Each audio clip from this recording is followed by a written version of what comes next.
Non-alcoholic fatty liver disease. Did you know that up to 30% of Indians have non-alcoholic fatty liver disease, and up to 70% of people with diabetes also have a fatty liver?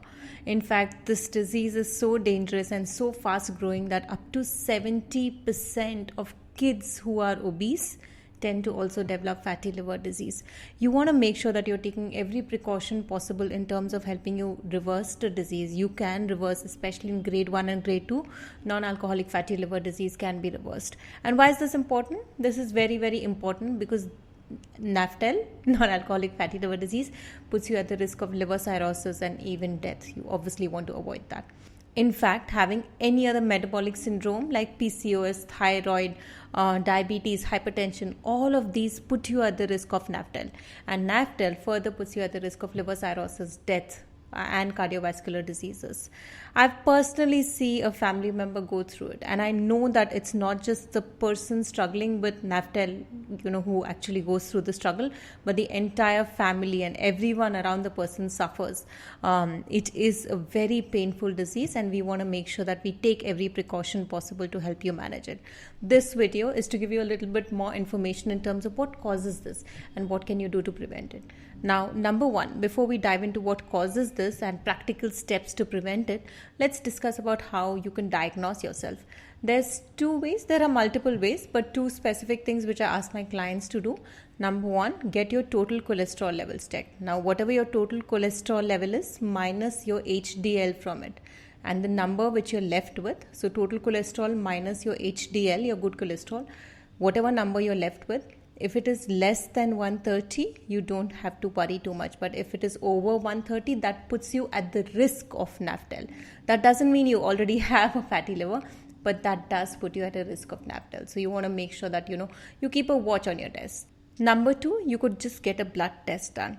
Now, when liver cells die and spill their contents into the bloodstream, your liver enzymes, you'll have elevated levels of SGPT and SGOT.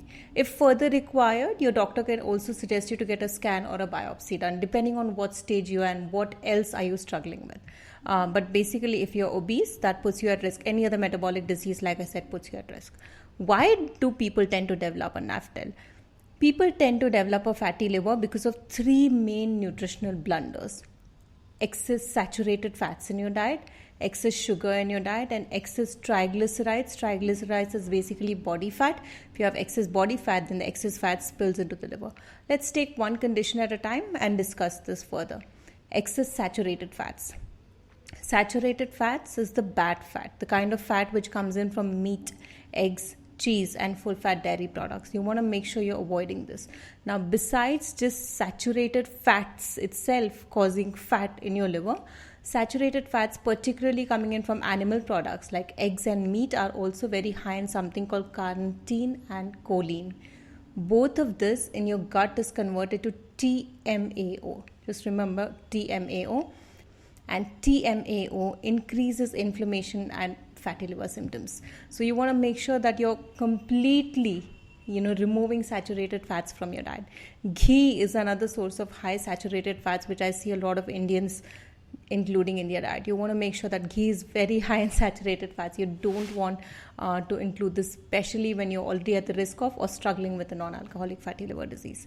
If you test people whose consumption of fats, low fat versus high fat diet, even in a span of as little as 2 weeks, there was one study which showed just putting people on a low fat or a high fat diet only for a period of 2 weeks, the people on low fat diet saw a 20% reduction in terms of liver fat.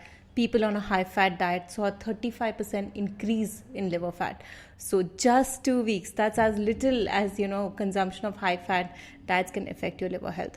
This is one of the other reasons I'm very against people following a keto type of diet, which is very, very high fats, and most of the fats coming in from saturated fats.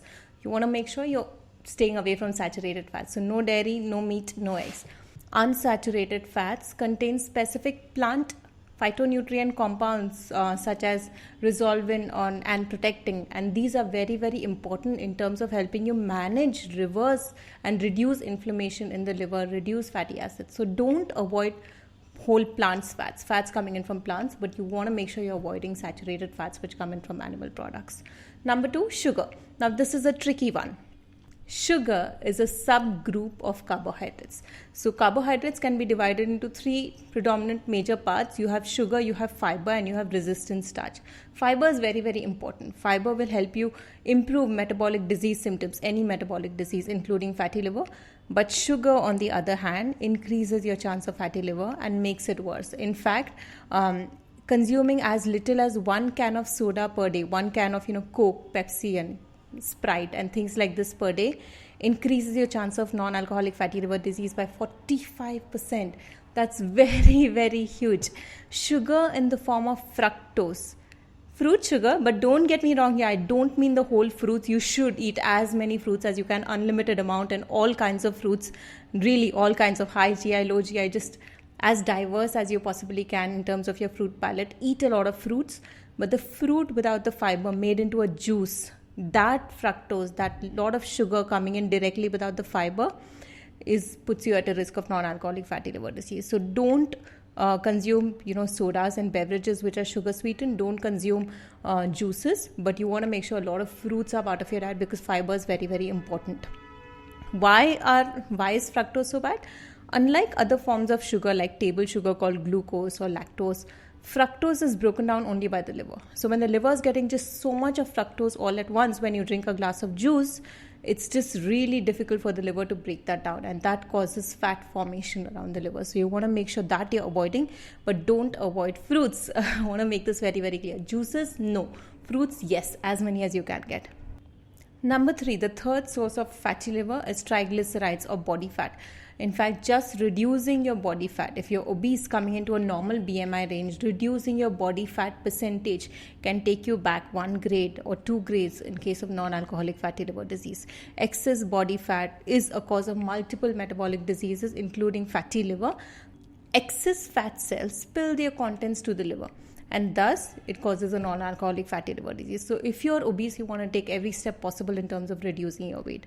I have a detailed article written on NAFDL and even a detailed meal plan in terms of helping you reverse NAFDL depending on where you are and which stage you're diagnosed at.